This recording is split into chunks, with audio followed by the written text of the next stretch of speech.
Hi, my name is Jenny Bloom. I'm a counselor here at Insight Education. Today, I'm going to be talking to you guys about waitlists and appeals.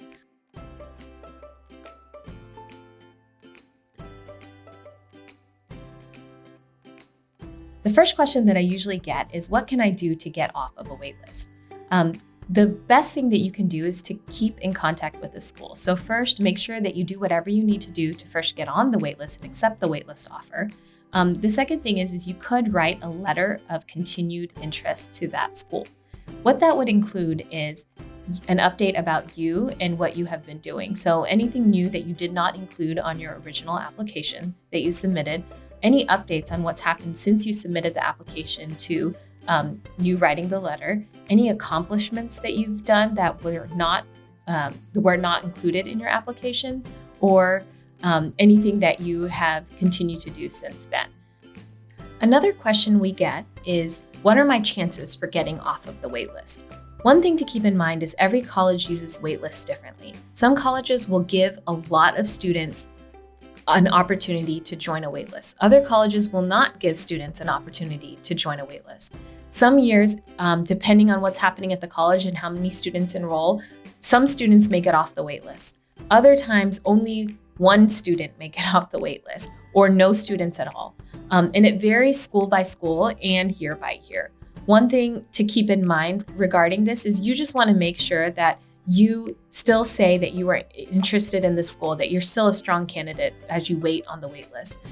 The reason being is schools have different things that are happening on their campus. So sometimes they may be building a dorm, and that dorm is not going to be ready for your freshman year. And so they can't offer you a spot off the wait list because they don't have room for you at the school.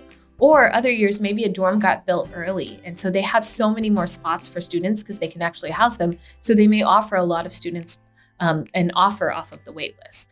So there's nothing that I can tell you like school by school specifically what you can do to get off of a waitlist, but you can still make sure that you are a strong candidate for that waitlist. The other question that I always get is, what do the UCs do for waitlists? Again, it varies school by school, UC by UC. Some UCs put a lot of students on a waitlist. For instance, San Diego is one of those, UC San Diego. They have a lot of students that they add to the waitlist, and they don't usually make that many offers for students off of the waitlist.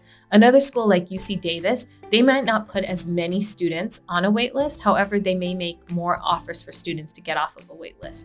One thing to keep in mind, though, is that waitlist offer may come really late in the summer or into early fall, where you've already committed to a school, you've already signed up for dorms, you're really excited to go to that other school, so you may not want to accept an offer off of the waitlist.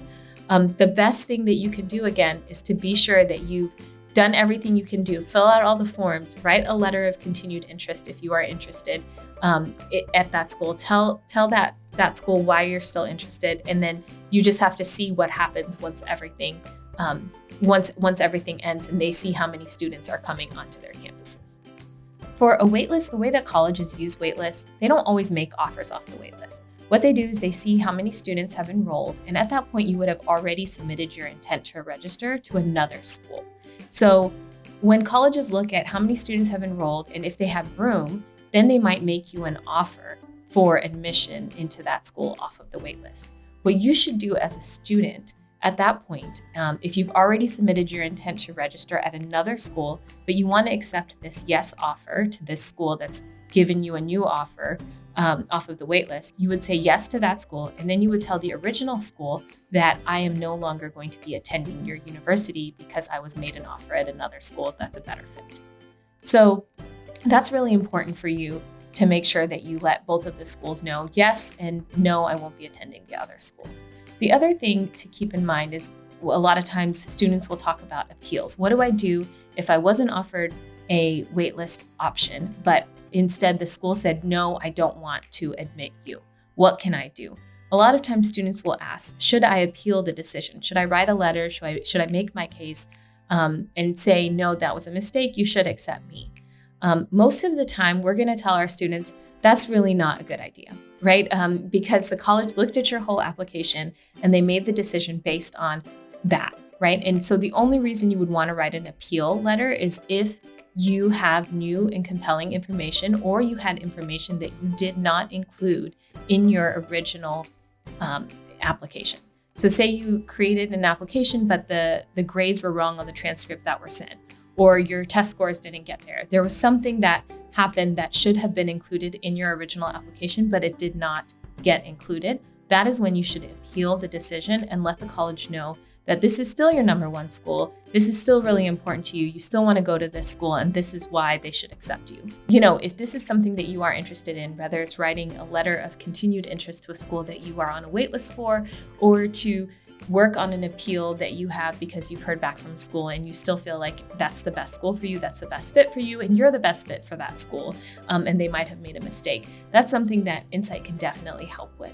So hopefully this is something that is helpful to you. If you do want Insight's help, please visit us on our website, www.insight-education.net, and let us know you would like our help on waitlists and appeals. You can also check out our content. We have so much more information out there about the college application process and different things. So if you are not at the point where you're doing waitlists and appeals and you want more info, it's great. It's right there on our website. Thanks.